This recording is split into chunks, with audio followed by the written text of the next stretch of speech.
मेरे सीने में नहीं तो तेरे सीने में सही हो कहीं भी आग, लेकिन नाग जलनी चाहिए। एक छोटे से एमएनसी में भी काम करता हूँ, कॉर्पोरेट लेबर भी हूँ।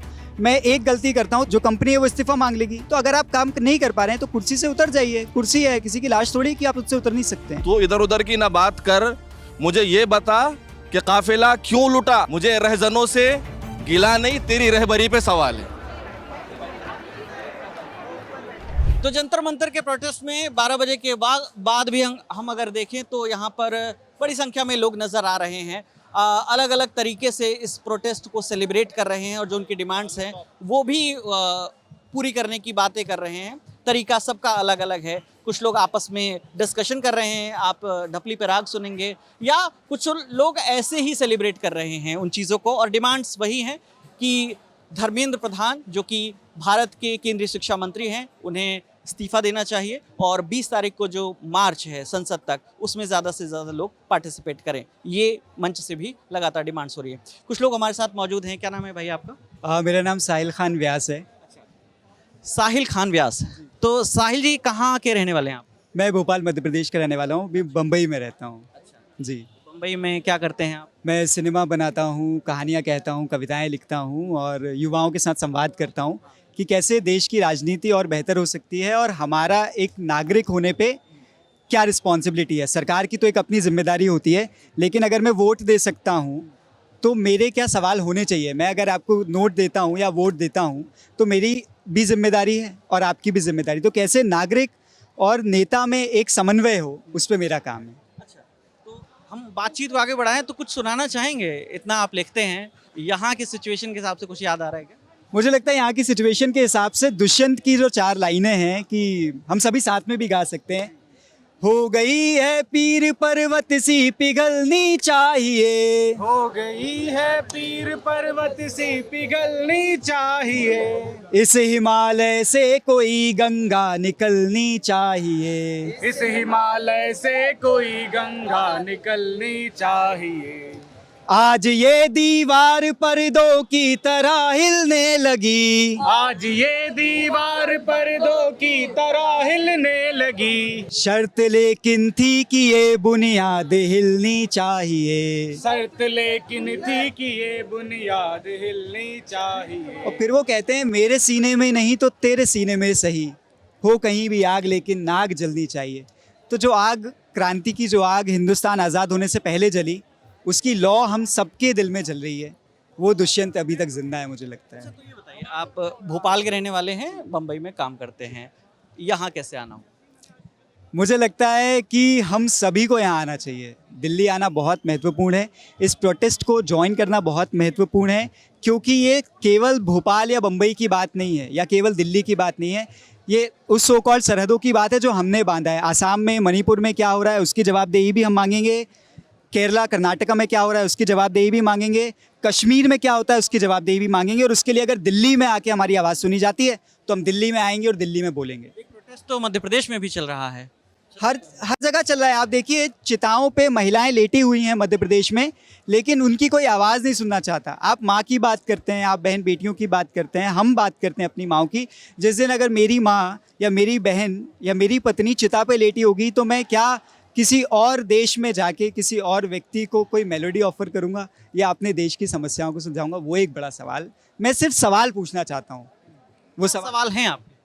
सवाल यही है कि जितनी तत्परता से, जितनी गंभीरता से, जितने रिस्पॉन्सिबली सोनम वांगचुक जी को लेके गए हैं, उतने रिस्पॉन्सिबली उन बच्चों को क्यों नहीं लेके जाते हैं जो सुसाइड अटेम्प्ट करते हैं? ये जो रिपोर्ट्स सरकार सोनम वांगचुक की कॉन्फिडेंशियल रख सकती है, वो एक छोटे से पेपर को कॉन्फिडेंशियल क्यों नहीं रख पाती है?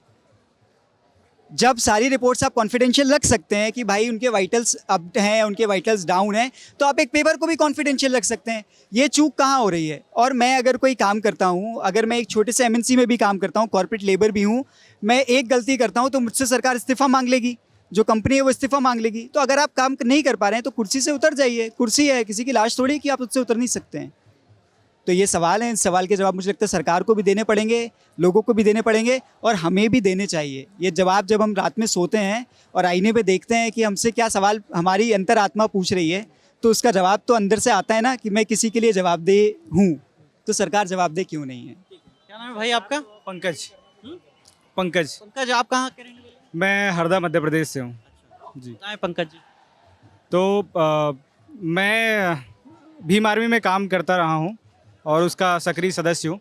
अभी दिल्ली जंतर मंतर आना हुआ है और एक आवाज़ जो यहाँ छात्रों की मौत मुझे लेकर आई है, तो मैं उन्हीं का साथ देने, अपनी ओर से एक सक्रिय नागरिक होने की जिम्मेदारी निभाने यहाँ आया हूँ। तो अभी आप कह रहे हैं कि अभी आप पार्टी के बैनर पे नहीं आए हैं, अभी इंडिविजुअल के तौर पे आए हैं, ऐसा कुछ? जी बिल्कुल, मैं अभी तो इंडिविजुअली आया हूँ और मेरी ये पहचान नीला गमछा मेरे साथ है। तो ये भी कह सकते हैं कि वो जो समानता की आवाज़, जो अन्याय के खिलाफ जो आवाज़ होती है, उसकी पहचान बनकर मैं आया हूँ। आज मुझे लगा कि डेमोक्रेसी की आज सुबह पुलिस ने हत्या कर दी। ये मेरा स्टेटमेंट है और देखकर सुनकर बहुत ही बुरा महसूस हुआ कि अगर कोई भूख हड़ताल करे या शांतिपूर्ण प्रदर्शन करे और सरकार और पुलिस के लोग उन पर जोर जबरदस्ती और हथियारों का प्रयोग भी करे, डंडे भी मारे। क्या नाम है भाई साहब आपका? मेरा नाम है मोहम्मद तौसीफ रज़ा और मैं आया हूँ महाराष्ट्र के बीड ज़िला अंबाजोगाई से। हाँ तो हिंदी बराबर? हाँ, बिल्कुल बिल्कुल हिंदी, बिल्कुल पूरी हिंदी। हमारी गलती, हमें मराठी नहीं आती, लेकिन हम मराठी में भी बात करते हैं। ये बताएं कि एक नागरिक के तौर पे आपको क्या लगता है कि क्या करना चाहिए था और सरकार क्या कर रही है इस मसले? देखिए, हम सब इस हिंदुस्तान के नागरिक हैं और सबसे पहले जो कुर्सियों पे बैठे हुए लोग हैं, जैसा कि नाम आ रहा है धर्मेंद्र प्रधान जी का, तो एक शेर के ज़रिए बस एक बात कहूँगा उनसे कि तू इधर उधर की ना बात कर, तू इधर उधर की ना बात कर, मुझे ये बता कि काफिला क्यों लूटा। तू इधर उधर की ना बात कर, मुझे ये बता कि काफिला क्यों लूटा। मुझे रहजनों से गिला नहीं, रहजन यानी लुटेरे, मुझे रहजनों से गिला नहीं, तेरी रहबरी पे सवाल है। मुझे रहजनों से गिला नहीं, तेरी रहबरी पे सवाल है। हमको लुटेरों से गिला नहीं है, मगर तुम जब रहबर हो, तुम जब कुर्सी पे बैठे हो, तुमको संविधानिक जो है पद पर तुम बैठकर अगर तुम इस देश की जो है रक्षा नहीं कर सकते, यहाँ पर जो आज हमारे बच्चे मर रहे हैं, जो बच्चे पेपर लीक होने की वजह से, आज कई माँ बाप ऐसे हैं कि जो भूखे प्यासे रहकर एक टाइम कम खाकर अपने बच्चों को पढ़ाते हैं और वो बच्चे मेहनत करने के बाद अगर उनका हक अगर कोई छीन कर ले जाता है, अगर पेपर लीक हो जाता है, इसका जिम्मेदार कौन होगा? आज एक माँ की गोद उजड़ी है, कई माँओं की गोदें उजड़ी हैं, कई बच्चे जो है आज इस दुनिया को छोड़कर चले गए, आज वो आत्महत्या कर ली, उसका जिम्मेदार कौन है? सरकार में जो बैठे हुए लोग हैं वो तो बेऔलाद हैं, वो औलाद का दर्द कैसे समझेंगे? बेऔलाद लोग औलाद का दर्द कैसे समझेंगे? जिन माँ बाप ने बच्चों को पाल पोस के बड़ा किया और वो बड़े होने के बाद कुछ माँ बाप के सपने थे कि आज वो बड़े होंगे और बड़े होकर जो है इस मकाम पे पहुँचेंगे, डॉक्टर बनते हुए कुछ माँ बाप देखना चाहते थे अपने बच्चों को, मगर आज उनके बच्चे दुनिया में नहीं हैं। इसका जवाब कौन देगा?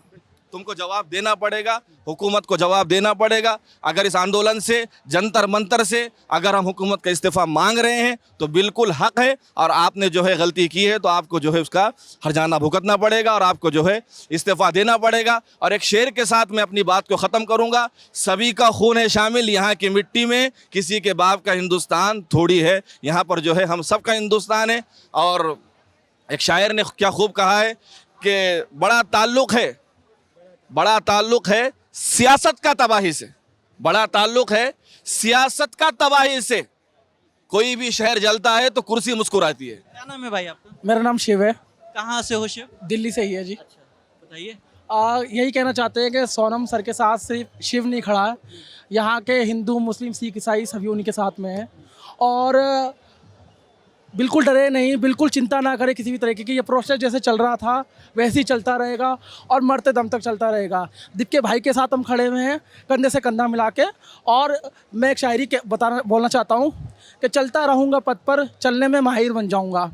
क्योंकि यहाँ लोग डेली आ रहे हैं और प्रोटेस्ट में हिस्सा ले रहे हैं और अपनी आवाज़ को उठा रहे हैं। तो चलता रहूँगा पथ पर, चलने में माहिर बन जाऊँगा, या तो मंजिल मिल जाएगी या अच्छा मुसाफिर बन जाऊँगा। लल्लन टॉप का ये संवाद का सिलसिला जंतर मंतर पर जो लोग आए हैं उनसे लगातार जारी रहेगा। आप दर्शकों की जो भी राय है कमेंट करके बताइएगा। कैमरे के पीछे दानिश है, मेरा नाम विकास वर्मा है। आप लल्लन टॉप देखते रहिए। शुक्रिया।